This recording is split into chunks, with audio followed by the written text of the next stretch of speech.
नमस्कार दोस्तों। इस वीडियो में अपन लोग चर्चा करने वाले हैं भाषाई कौशल के बारे में। भाषाई कौशल जो हैं उनके कुछ वस्तुनिष्ठ प्रश्नोत्तर हैं जिसके माध्यम से अपन पढ़ेंगे कि भाषाई कौशल का क्या महत्व होता है और कितने भाषाई कौशल होते हैं, उन सभी के बारे में विस्तार से चर्चा करेंगे। तो देखिए, भाषाई कौशल के कितने भेद होते हैं। आज का अपना पहला प्रश्न है कि भाषाई कौशल के कितने भेद होते हैं। 2 होते हैं, 3 होते हैं, 4 होते हैं या 5 होते हैं। तो ध्यान रखिएगा, भाषाई कौशल 4 होते हैं। कितने होते हैं? 4। अब देखिए कौन कौन से होते हैं। सुनना, बोलना, पढ़ना और लिखना, ये 4 भाषाई कौशल होते हैं। हम सुन करके, बोल करके, पढ़ करके और लिख करके अपने विचारों का क्या करते हैं? आदान प्रदान करते हैं। और इन क्रियाओं की योग्यताएं ही क्या कहलाती हैं? कौशल कहलाती हैं। यानी इसको अपन किस प्रकार से अभिव्यक्त करते हैं। हम सुन करके अपेक्षित अर्थ ग्रहण करते हैं, इसे हम सुनना कौशल कह देते हैं, अर्थात श्रवण कौशल भी उसका नाम होता है। दूसरा, हम पढ़ करके वास्तविक अर्थ प्राप्त करते हैं, जिसे पठन कौशल कह देते हैं। हम बोल करके अपनी बात दूसरों तक पहुंचाते हैं, इसे बोलना कौशल कहलाते हैं। और इसी प्रकार हम लिख करके अपने विचार प्रकट करते हैं, उसे लेखन कौशल भी कहते हैं। इनका सही क्रम होता है सुनना, बोलना, पढ़ना और लिखना। आशा करता हूँ आराम से आपको चारों कौशलों के बारे में पता चल गया होगा। नेक्स्ट अपना प्रश्न है कि इनमें से किन कौशलों को ग्राह्यात्मक कौशल कहलाते हैं। सबसे बड़ी बात तो यहाँ पर यह है, यह ग्राह्यात्मक का मतलब क्या होता है? ग्राह्यता का मतलब होता है अपन ग्रहण किससे करते हैं, अपने अंदर। इनपुट जिसको बोलते हैं ना अपन लोग, इनपुट अपने किसके अंदर होती है? 2 चीज़ होती है ना कंप्यूटर में, एक तो इनपुट होती है, एक आउटपुट। इनपुट से अपन कंप्यूटर के अंदर डालते हैं, आउटपुट से उसे बाहर निकालते हैं, यानी कंप्यूटर के अंदर क्या होता है। तो ये मतलब इनपुट है अपना। तो ये 4 ही कौशल हैं। बहुत अच्छा प्रश्न है परीक्षा की दृष्टि से। तो सुनना और बोलना है, पढ़ना और लिखना है, बोलना और लिखना है, या फिर सुनना और पढ़ना है। इसमें अपन को ग्राह्यात्मक कौशलों के बारे में जानना है। तो अपन ग्रहण किससे करेंगे? सुनेंगे तो अपने अंदर ही जाएंगे ना विचार, और पढ़ेंगे तो भी अपने अंदर ही जाएंगे। तो ये 2 कौशल होते हैं, वो इनपुट यानी ग्राह्यात्मक कहलाते हैं। यानी सुनना और पढ़ना कौशल को ग्राह्यात्मक कौशल कहते हैं, क्योंकि इससे हमें सुनने और पढ़ने में भाषा को क्या करते हैं? ग्रहण करते हैं। और बोलना और लिखना जो कौशल है ना, वो अपना अभिव्यक्त करते हैं, यानी इसके माध्यम से अपन अपने विचार हैं वो प्रकट करते हैं, यानी अपने विचार दूसरे तक किस प्रकार से पहुंचाएं। तो इसलिए उन्हें क्या कहते हैं? अभिव्यंजनात्मक कौशल कहलाते हैं। किसको? जो 2 कौशल बचे हैं, बोलना और लिखना। बोलना और लिखना अभिव्यंजनात्मक कौशल होते हैं, जबकि सुनना और पढ़ना होते हैं वो ग्राह्यात्मक कौशलों की श्रेणी में माने जाते हैं। नेक्स्ट प्रश्न देखिएगा, श्रवण जो कौशल है, श्रवण कौशल के उद्देश्य पूछे अपन को। तो श्रवण कौशल के उद्देश्य जो हैं, जैसे छात्रों में रुचि उत्पन्न करना, बिल्कुल अच्छी बात है। यानी अपन अच्छी तरीके से अपने विचार रखेंगे तो लोग अपने विचारों को सुनने में रुचि लेंगे, यानी छात्र रुचि लेंगे। छात्रों को सुनकर के अर्थ ग्रहण करने की क्षमता है उसको विकसित करना, यानी आप इनके अर्थ ग्रहण करो। वक्ता के मनोभावों को समझने की निपुणता विकसित करना छात्रों में। तो इसमें सभी जो है ना, वही श्रवण कौशल के मुख्य उद्देश्य होते हैं कि वक्ता को सुनकर के अर्थ ग्रहण करना। यहाँ सुनकर अर्थ ग्रहण करने से मतलब ये होता है कि धैर्यपूर्वक सुनना, ग्रहणशीलता, प्रसंगा अनुकूल अर्थ समझना, महत्वपूर्ण विचारों का चयन करना, वो सारी जो बातें होती हैं, जैसे बोलने वाले के भाव में उसको परस्पर अर्थ उसका समझना, सारांश ग्रहण करना, अभिव्यक्ति के ढंग से उसको समझना। तो ये सारी की सारी चीज़ें श्रवण कौशल के अंतर्गत समाहित की गई हैं। अब अपना नेक्स्ट जो प्रश्न है वो ये है कि बोलना भाषाई कौशल का मुख्य पक्ष कौन सा माना जाता है। बोलना भाषाई कौशल का मुख्य जो पक्ष है उसको अपन को बताना है। तो देखिएगा, केवल उच्चारण, या फिर शुद्ध उच्चारण, या अशुद्ध उच्चारण, या कोई नहीं। तो बोलना भाषाई कौशल का मुख्य पक्ष ये होता है कि शुद्ध उच्चारण होना चाहिए, यानी जो वक्ता होता है उसकी आवाज़ अपन को स्पष्ट रूप से समझ में आनी चाहिए कि ये कहना क्या चाह रहा है अपन को। यानी जब तक अपन शुद्ध उच्चारण नहीं करेंगे तो जो विद्यार्थी वर्ग है वो भी उसी प्रकार का उच्चारण करने लग जाएगा। समझ रहा ना? बोलना कौशल का मुख्य उद्देश्य यही होता है कि शुद्ध उच्चारण, यानी बोलना भाषाई कौशल का शुद्ध उच्चारण का मुख्य पक्ष होता है एक तरह से। और यदि छात्र शुद्ध उच्चारण नहीं कर पाएंगे तो श्रोता है उसका कुछ समझ में नहीं आएगा, यानी अपन अच्छे तरीके से किसी चीज़ का उच्चारण ढंग से नहीं कर पाएंगे तो सुनने वाला है ना वो उसका अर्थ ही नहीं समझ पाएगा। इसलिए शिक्षक का सबसे महत्वपूर्ण गुण भी यही माना जाता है कि कोई भी भाषा पढ़ा रहा हो उसमें उसका उच्चारण उसे शुद्ध करना चाहिए, बिल्कुल स्पष्ट अगले की समझ में बातें आनी चाहिए। फालतू के जैसे साहित्यिक लैंग्वेज है उसका प्रयोग नहीं करना चाहिए। तो शुद्ध उच्चारण करना ही सबसे बड़ा गुण माना जाता है। पठन कौशल के कितने प्रकार होते हैं? बहुत अच्छा प्रश्न है। पठन कौशल के कितने प्रकार, यानी 2, 3, 4 या 5? ध्यान से समझना, ये प्रश्न है ना परीक्षा में बहुत आराम से गलत होता है, क्योंकि अपने ये तो पता होता है कि कौशल 4 होते हैं, तो अपन ये नहीं समझते हैं परीक्षा हॉल में कि अगले ने अपन से पूछा क्या, अपन खटाक से 4 उत्तर कर देते हैं। जबकि इसमें सिर्फ पठन कौशल पूछा, इसमें कौशल के बारे में नहीं पूछा कि कौशल के कितने भेद होते हैं। इसलिए प्रश्न को बिल्कुल धैर्य से ध्यान से पढ़ना, अपना संयम मत डिगाना, बिल्कुल धीरे धीरे पढ़ना आराम से। तो ये 4 वाला तो बिल्कुल गलत हो जाता है, परीक्षा में अपन इसको यही उत्तर सही कर देते हैं कि यही वाला होगा, जबकि ये गलत है, क्योंकि पठन कौशल के 2 ही भेद होते हैं। कितने होते हैं? 2 भेद होते हैं। इसका सही उत्तर क्या होगा? 2। अब कौन कौन से होते हैं? सहस्वर और मौन वाचन। आराम से समझ गए होंगे बात को। किस विधि में चित्र दिखा करके शब्द का ज्ञान करवाया जाता है? बहुत अच्छा प्रश्न है। किस विधि में चित्र दिखा करके शब्द का ज्ञान करवाया जाता है? तो ध्यान रखिएगा, साचार्य विधि है ना, इसमें चित्र दिखा करके शब्द का ज्ञान है वो करवाया जाता है। इसको देखो और कहो विधि के नाम से भी जाना जाता है, यानी किसी भी वस्तु को दिखा करके उस वस्तु का जो शब्द का ज्ञान है वो करवाया जाता है। जैसे बाजरे का कोई चित्र बना दिया जाता है, नीचे उसके नाम लिख दिया जाता है बाजरा, तो वो क्या हो जाता है, मतलब छात्र पहले चित्र को देखता है और फिर शब्द को पढ़ना सीख जाता है। मौन वाचन की विशेषता पूछिए अपन को यहाँ पर। अब देखिएगा मौन वाचन की विशेषता इनमें से कौन सी है? बहुत अच्छा प्रश्न है। शुद्ध उच्चारण, अधिकतम सामग्री का आत्मसात, उचित लय तथा गति का महत्व, उपयुक्त सभी। तो ध्यान रखिएगा, मौन वाचन की सबसे बड़ी विशेषता उपयुक्त सभी होंगे इसमें, क्योंकि शुद्ध उच्चारण करेगा, मन ही मन में पढ़ेगा वो, ठीक है। अत्यधिक सामग्री उसको ग्रहण करेगा, यानी एक तो आदमी बोल बोल के पढ़ता है तो समय अधिक लगता है, सामग्री ग्रहण कम होती है, जबकि इसमें अपने मन ही मन में पढ़ता है तो अधिक सामग्री को वो ग्रहण करता है। और उचित लय और गति का महत्व भी उसमें रहता है, आराम से वो कोई तेज भी पढ़ सकता है, धीरे भी पढ़ सकता है, मन मन में पढ़ रहा है, कोई दूसरा इसमें डिस्टर्ब नहीं हो रहा है। तो मौन वाचन में एक्चुअल में क्या होता है कि मौन वाचन मौन रह करके ही मन ही मन में किया जाने वाला होता है, और मौन वाचन स्वाध्याय की प्रवृत्ति होती है वो भी इसमें विकसित होती है। मौन वाचन से पढ़ने में रुचि उत्पन्न होती है, यानी अपन को पढ़ना अच्छा लगता है, बहुत सारा मैटर एक ही समय में अपन पढ़ डालते हैं। मौन वाचन सार्वजनिक स्थानों पर उपयुक्त होता है, यानी अपन कहीं पर बैठ के भी कर सकते हैं, कोई दूसरा डिस्टर्ब नहीं होता है। मौन वाचन करके किसी भी वस्तु का सारांश वह अपन ग्रहण कर सकते हैं। मौन वाचन में अधिक स्वतंत्रता भी रहती है, यानी अपन आराम से खूब सारा पढ़ सकते हैं, अपन को कोई डिस्टर्ब नहीं करेगा। मौन वाचन में झिझक के लिए कोई स्थान नहीं होता है, यानी कोई झिझक नहीं होती है, मन ही मन में पढ़ता है। ये तो है नहीं कि अपन को दूसरा कोई सुन रहा है तो अपन को शर्म महसूस हो रही है, ऐसा तो कुछ भी नहीं है ना, तो इसमें सभी हो जाएंगे। अगला देखिएगा, लेखन कौशल का, लेखन कौशल की किस विधि में बिंदुओं को मिला करके वर्ण बनाना सिखाया जाता है? लेखन कौशल की किस विधि में बिंदुओं को मिला करके सिखाया जाता है? तो पेस्टोलॉजी विधि, जेकाटोड विधि, मोंटेंस विधि या रूपरेखा अनुकरण विधि।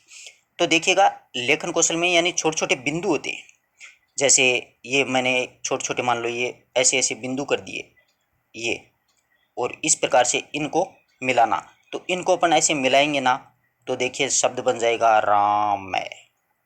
तो इसको मिलाएंगे तो ये रूपरेखा अनुकरण विधि होती है ना, इसके अंतर्गत ये सिखाया जाता है। मतलब रूपरेखा अनुकरण विधि में की जो बुक वर्कबुक होती है उसमें बिंदु बने हुए होते हैं छोटे छोटे, और उन बिंदुओं को छात्रों को कहा जाता है कि आप इनसे मिलाइए। वो छात्र उन बिंदुओं को मिला लेते हैं और फिर पढ़ना है वो सीख जाते हैं, या लिखना है वो भी सीख जाते हैं कि हाँ ऐसे ऐसे ऐसे ऐसे लिखा जाता है। समझ रहे हो ना बात को? जैसे कोई भी शब्द ले लीजिए आप, जैसे अपने मन शब्द लिखते हैं तो ये छोटे छोटे डेश डेश डेश डेश ऐसे कर दिए है ना, और इसी प्रकार से इसको तो विद्यार्थियों को कहूँगे कि इस छोटे छोटे बिंदुओं को सभी को आप मिलाओ, तो इनको मिलाएंगे और इसको मिलाएंगे तो वो मन शब्द को पढ़ना सीख जाएंगे। ऐसे ही लिखना भी सीख जाएंगे कि छोटे छोटे बिंदु होते हैं। ये मतलब लेखन कौशल के लिए बहुत ही उपयुक्त विधि मानी जाती है। पढ़ना कौशल में सर्वाधिक महत्व किसका होता है, यानी पठन जो कौशल होता है इसमें सबसे ज़्यादा महत्व किसका होता है? द्रुत गति से पढ़ना, लिपि चिन्हों की जानकारी होना, उच्चारण की शुद्धता, या फिर अर्थ ग्रहण करना। तो पठन कौशल में सबसे ज़्यादा जो महत्वपूर्ण बात होती है वो होती है अर्थ ग्रहण करने की, यानी अपन पढ़ तो रहे हैं परंतु अपन उसको आत्मसात कितना कर रहे हैं, अपन उसको याद कितना कर रहे हैं, अपन उसको समझ कितना कर रहे हैं, है ना। तो ये विधि है, अर्थ ग्रहण करना सर्वाधिक महत्वपूर्ण होता है। जैसे कई विद्यार्थी, आप लोग भी अपने मित्रों को देखते होंगे कि मैं 12 घंटे पढ़ रहा हूँ, पर भाई साहब को पूछ लो एक प्रश्न भी नहीं आता, वो 12 घंटे पढ़ क्या रहा। किताब पढ़ने से कोई मतलब नहीं है, परंतु दिलो दिमाग से पढ़ना चाहिए। चाहे पढ़ो 2 ही घंटा, परंतु एकाग्रचित्त होनी बहुत बड़ी बात है। 12 घंटे एकाग्रचित्त बहुत मुश्किल है, मुश्किल क्या, मुश्किल ही मुश्किल है। अगर 12 घंटे अपन एकाग्रचित्त रह जाएंगे तो ये रीड थर्ड ग्रेड देने की आवश्यकता नहीं है, अपन कोई अच्छे साइंटिस्ट बनेंगे, यानी नया ही आविष्कार है वो करेंगे। तो पठन कौशल का आगे बात समझ में। अगला देखिए, प्रस्तावना कौशल का प्रयोग शिक्षक के द्वारा कब किया जाता है। कितना शानदार प्रश्न बनाया है कि प्रस्तावना कौशल का शिक्षक के द्वारा प्रयोग है वो कब किया जाता है।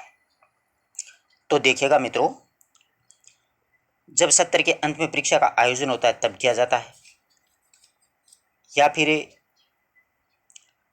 नवीन पाठ को प्रारंभ करते समय किया जाता है, या फिर जब शिक्षक मूल्यांकन करते हैं तब किया जाता है, या जब कक्षा में किसी एकांकी का अभिनय किया जाता है तब किया जाता है। तो प्रस्तावना जो कौशल होता है उसका प्रयोग है वो आपको आराम से, ये प्रश्न तो आ गया होगा, आई थिंक ये आराम से आ गया, आपको बीएड वाले दिन याद आ गए कि प्रस्तावना अपन जब कक्षा में पढ़ाने जाते थे बच्चों को, सबसे पहले प्रस्तावना निकालते थे। तो नवीन पाठ को प्रारंभ करते समय किया जाता है, यानी पाठ भी हो सकता है, यहाँ पर बिंदु शब्द भी आ सकता है, क्योंकि नया टॉपिक शुरू करते हैं तो अपन प्रस्तावना निकलवाते हैं।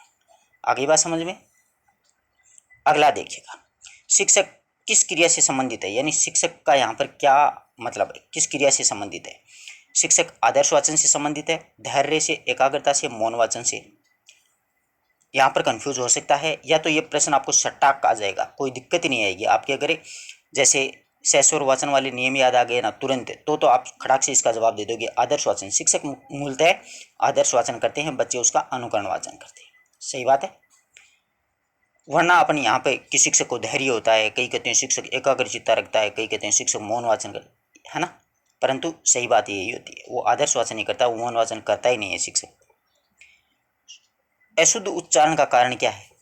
कितना शानदार प्रश्न बनाया है कि अशुद्ध उच्चारण बच्चे क्यों करते हैं, इसके पीछे क्या रीजन है।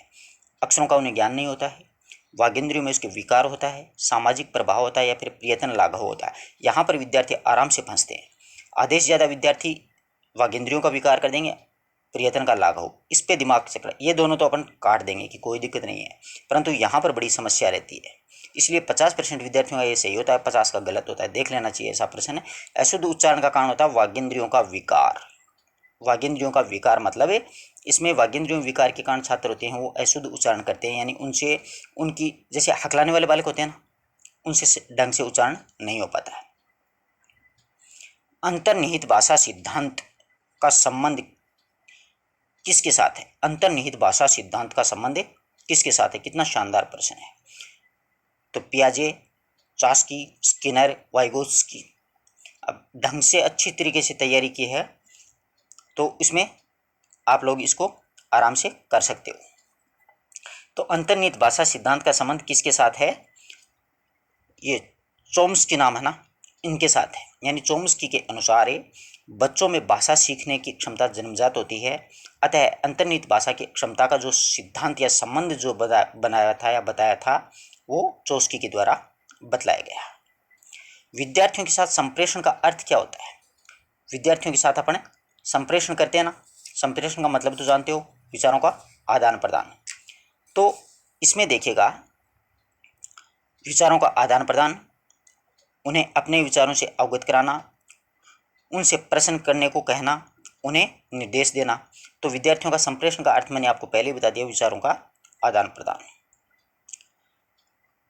सहस्वर पठन का मुख्य उद्देश्य क्या होता है। कितना शानदार प्रश्न बनाया है कि सहस्वर जो पठन होता है उसका मतलब मुख्य उद्देश्य क्या होता है, क्यों करवाया जाता है सहस्वर पठन। बोल बोल कर पढ़ना, मौन पठन करना, बच्चों को पढ़ने या लिखने की झिझक को समाप्त करना, द्रुत गति से पढ़ना सिखाना। तो सहस्वर पठन जो होता है ना, उसका मतलब होता है बच्चों को क्या है कि उसकी अंदर जो झिझक होती है ना, उसको बाहर निकालना। तो बच्चों को पढ़ने और लिखने की जो झिझक होती है वो बाहर निकलती है सहस्वर पठन से। भाषा सीखने और भाषा अर्जित करने का मुख्य अंतर का आधार क्या होता है, यानी भाषा को सीखने और या फिर भाषा को अर्जित करने का। साक्षरता, पाठ्य सामग्री, भाषा परिवेश या फिर भाषा का आंकलन। तो ध्यान रखिएगा इसमें कि भाषा सीखने और भाषा अर्जित करने का मुख्य अंतर होता है भाषा का आंकलन करना। यानी दो जो भाषाएं होती हैं उनमें क्या होता है कि अपन उसका आंकलन करते हैं कि बच्चा किस प्रकार से वो सीख रहा है। इसमें दृश्य सामग्री नहीं है। बहुत ही अच्छा प्रश्न है। अपन को इसमें क्या पूछा है अपन को कि इनमें से कौन सी दृश्य सामग्री है वो नहीं है। तो अब देखिएगा आप लोग, इनमें से दृश्य सामग्री कौन सी नहीं है वो अपन को बतलानी है। शामपट, चौक, ग्रामोफोन, स्लाइड। आप लोग आराम से ये सामग्री वगैरह तो अच्छी तरीके से पता होगा कि कौन सी दृश्य होती है, कौन सी श्रव्य होती है। इस प्रकार से ये प्रश्न अक्सर पूछे जाते हैं। तो देखिएगा, शामपट दिखाई देता है, चौक भी दिखाई देती है, स्लाइड से भी चित्र दिखाई देते हैं। ग्रामोफोन सिर्फ और सिर्फ क्या होता है, श्रव्य होता है। आगे बात समझ में। जादुई लालटेन क्या? अब देखो, जादुई लालटेन किस प्रकार का मतलब उपक्रम है। कहने का मतलब है यहाँ पर प्रश्नकर्ता का कि श्रव्य है, दृश्य है, श्रव्य दृश्य है, कोई नहीं। अब जादुई लालटेन आ जाता तो अधिकांश विद्यार्थी श्रव्य और दृश्य ये दोनों, जबकि जादुई जो लालटेन है वो सिर्फ और सिर्फ दृश्य है। क्या है? दृश्य। इसमें क्या होता है कि सबसे पुराना एक कोई दृश्य यानी सबसे पुराना साधन है, वैसे ये उपकरण माना जाता है। इसमें दीवार पर किसी चित्र को प्रदर्शित कर दिया जाता है और इसको विकसित रूप एपीस्कोप के, इसके बाद में मतलब जादुई लालटेन के बाद में एक आया एपीस्कोप नामक एक यंत्र, वह फिर जादुई लालटेन, दोनों का ही विकसित रूप है वो एपीडिया स्कोप के नाम से जाना जाता है। जिसमें क्या है कि चित्र प्रदर्शित किया जाता है, वो बड़े पर्दा होता है उस पर दिखला दिया जाता है विद्यार्थियों को। तो ये दृश्य साधन है। निम्न में से कौन सा साधन श्रव्य और दृश्य सामग्री के अंतर्गत समाहित किया गया, यानी कौन सा साधन है जो श्रव्य और दृश्य दोनों के अंतर्गत समाहित किया गया है? तो ग्रामोफोन, लिंग्वाफोन, नहीं सॉरी ऊपर वाले, रेडियो, ग्रामोफोन, दूरदर्शन या लिंग्वाफोन। तो देखिएगा यहाँ पर अपने को श्रव्य और दृश्य दोनों पूछे हैं कि श्रव्य और दृश्य कौन सा है। तो रेडियो सिर्फ श्रव्य है, ऐसे दिमाग मतलब परीक्षा में ध्यान रखना। ग्रामोफोन भी सिर्फ सुन सकते हैं, लिंग्वाफोन भी सिर्फ सुनने के लिए होता है, दूरदर्शन भी अपन सुन भी सकते हैं और देख भी सकते हैं। टेलीविज़न देख लेना आप लोग, है ना। और आजकल आप जैसे यूट्यूब वगैरह कोई भी देख लेना, उसमें ये जिसमें दिखाई दे चित्र और साथ में आवाज़ आए वो होता है। भाषा शिक्षण में उच्चारण शुद्धता के लिए प्रयोग किया जाता है, यानी उच्चारण की शुद्धता कैसे आती है, यानी वो कौन सा संसाधन है? ग्रामोफोन, लिंग्वाफोन, डिस्टाफोन या फिर ओएचपी। तो ये जो लिंग्वाफोन होता है ना, ये शुद्ध उच्चारण के लिए मुख्य उपकरण माना जाता है।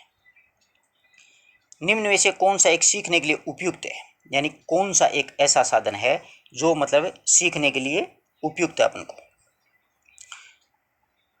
अनुबंध, रटकर याद कराना, अर्थग्रहण या फिर अनुकरण। तो निम्न में से कौन सा एक सीखने के लिए उपयुक्त है, यानी अपन किससे अच्छी तरीके से सीख सकते हैं? तो ध्यान रखिएगा, सीखने के लिए उपयुक्त जो होता है वो अनुबंध होता है, यानी अपन किसी चीज़ के साथ बंध जाते हैं। सीखने के लिए अनुबंध है वो उपयुक्त है, क्योंकि अनुबंध का अर्थ होता है परिस्थिति के अनुसार जितना सीखने के लिए अनुबंध होगा उतना ही प्रभावशाली तरीके से अपन सीखना संभव करेंगे। यानी अपनी रुचि होगी ना किसी चीज़ में, अपन उसके साथ बंध जाएंगे। जैसे अपनी रुचि है कि अपन रीड को बहुत शानदार तरीके से पढ़ेंगे, अपन को इसी में सिलेक्शन लेना, तो अपन बहुत शानदार तैयारी कर सकेंगे। अगर अपना मन पड़ा हुआ व्याख्याता भर्ती पर और पढ़ रीड रहे हैं तो कोई मतलब नहीं है, कोई भी औचित्य नहीं, अपना अनुबंध ही नहीं होगा उनके साथ। चाहे 5 घंटे पढ़ के देख लो आप, कोई याद ही नहीं होगा कुछ भी। अगर हो भी गया तो कोई कटाफटा टूटा फूटा रहेगा और कोई मतलब नहीं है। क्योंकि जब तक अपन उसके साथ अच्छी तरीके से नहीं जुड़ेंगे ना दिलो दिमाग से, तब तक अनुबंध नहीं करेंगे, तब तक नहीं सीख पाएंगे। भाषा शिक्षण में कौन सा बिंदु सबसे कम महत्वपूर्ण है? क्योंकि अपन यहाँ पर देखिएगा, जैसे अपने पढ़ाई से एलर्जी होती है, परंतु अपने सामने कोई कार ला करके दे दी कि यार कार चलानी सीखनी है आपको, तो अपन 2 दिन नहीं लगाते हैं सारी को। ऐसे ऐसे घुमा देते हैं बाजार के बीच से, तो वो अपनी रुचि बन जाती है, अपना अनुबंध बन जाता है उसके साथ, अपन सीखना चाहते हैं मन से उस चीज़ को। समझ रहे हो ना। तो भाषा शिक्षण में कौन सा बिंदु सबसे कम महत्वपूर्ण यहाँ पर पूछा है कि सबसे कम महत्वपूर्ण कौन सा है? पठन सामग्री, परीक्षाएं, भाषिक परिवेश या भाषाई अभ्यास। तो भाषा शिक्षण में सबसे कम महत्वपूर्ण है वो पठन सामग्री है। वो ऐसे है कि पाठ्य सामग्री उपयुक्त में से सबसे कम महत्वपूर्ण इसलिए है क्योंकि उन्नत भाषा शिक्षण के लिए सबसे महत्वपूर्ण उसके 4 विकल्पों की तुलना करने से जो पठन सामग्री है, यानी परीक्षाएं होना बहुत जरूरी है, भाषिक परिवेश वहाँ का होना बहुत जरूरी है, और भाषिक अभ्यास करना अपन को बहुत जरूरी है, परंतु पाठ्य सामग्री है ना, वो इसमें सबसे कम महत्वपूर्ण मानी जाती है। प्राथमिक स्तर के जो बच्चे हैं, प्राथमिक स्तर के बच्चों के भाषा विकास की दृष्टि से सर्वाधिक महत्वपूर्ण क्या है प्राथमिक स्तर के लिए? पाठ्य पुस्तकें, बाल साहित्य, पत्रिका या फिर समाचार पत्र। तो अधिकांश विद्यार्थी यहाँ पर पाठ्य पुस्तकें, कोई दिक्कत नहीं क्योंकि पाठ्य पुस्तकें शुरू से ही चलेंगी, परंतु यहाँ पर प्राथमिक स्तर के बच्चों के लिए बाल साहित्य बहुत महत्वपूर्ण, मतलब बहुत मायने रखती है। यानी प्राथमिक स्तर के बच्चों को बाल साहित्य पढ़ने के लिए देना चाहिए, जिससे क्या है कि बाल साहित्य पढ़ने से उसमें भाषा का विकास होगा, यानी वो पढ़ना सीखेंगे, रुचि लेंगे पढ़ाई में, और भाषा का प्रयोग वो सहजता से समझ भी सकेंगे। सीता वाद्य यंत्र किस प्रकार का है? बहुत ही शानदार प्रश्न बनाया है। सीता वाद्य यंत्र किस प्रकार का वाद्य यंत्र है? तो इस प्रकार के प्रश्न हैं वो अक्सर परीक्षाओं में पूछ लिए जाते हैं। तो बताइए सीता वाद्य यंत्र किस प्रकार का है? श्रव्य है, दृश्य है, दृश्य श्रव्य है, इनमें से कोई नहीं है। तो ध्यान रखिएगा, सीता वाद्य यंत्र है वो श्रव्य साधन है। ठीक है, बहुत शानदार प्रश्न है। अगला प्रश्न है कि उच्च कक्षाओं के लिए क्या उपयोगी है? कितना अच्छा प्रश्न पूछा है कि उच्च जो कक्षाएं होती हैं उसके लिए कौन सा महत्वपूर्ण है? तो भाषा कौशल साध्य है और साहित्य साधन है, भाषा साधन है और साहित्य साध्य है, भाषा की पाठ्य पुस्तक अत्यंत महत्वपूर्ण है, या फिर सभी है। अब यहाँ पर अपन को सभी दिख जाता है, अपन वहीं पर भी क्या कर देते हैं, उपयुक्त सभी पे निशान लगा देते हैं। तो उच्च जो कक्षाएं होती हैं ना, उसमें आप स्पेशली इस बात का ध्यान रखिएगा कि भाषा कौशल साध्य है और साहित्य उसके लिए क्या माना जाता है, साधन माना जाता है। कभी भी उपयुक्त सभी वाला शब्द ऑप्शन में देख करके आप तुरंत वो मत कर देना, एक बार उसके बारे में जरूर थोड़ा सा क्या है सोच लीजिएगा, जिससे क्या है कि अपना प्रश्न गलत होते होते बच जाता है। क्या है कि अधिकांश बार तो यही होता है, परंतु कई कई बार क्या होता है कि ये नहीं होता है और अपन खटाक से यही कर देते हैं, क्योंकि ऑप्शन भी बड़े बड़े दिखते हैं, रीट में ऑप्शन काफ़ी बड़े बड़े आते हैं। इसलिए ध्यान रखना कि उच्च कक्षाओं के लिए भाषा कौशल साध्य है और साहित्य साधन है। आशा करता हूं कि 25% अपने शिक्षण विधि कौशलों से संबंधित किए हैं, आपको आराम से समझ में आया होगा। अगर कोई डाउट हो तो आप लोग पूछ लीजिए। धन्यवाद दोस्तों।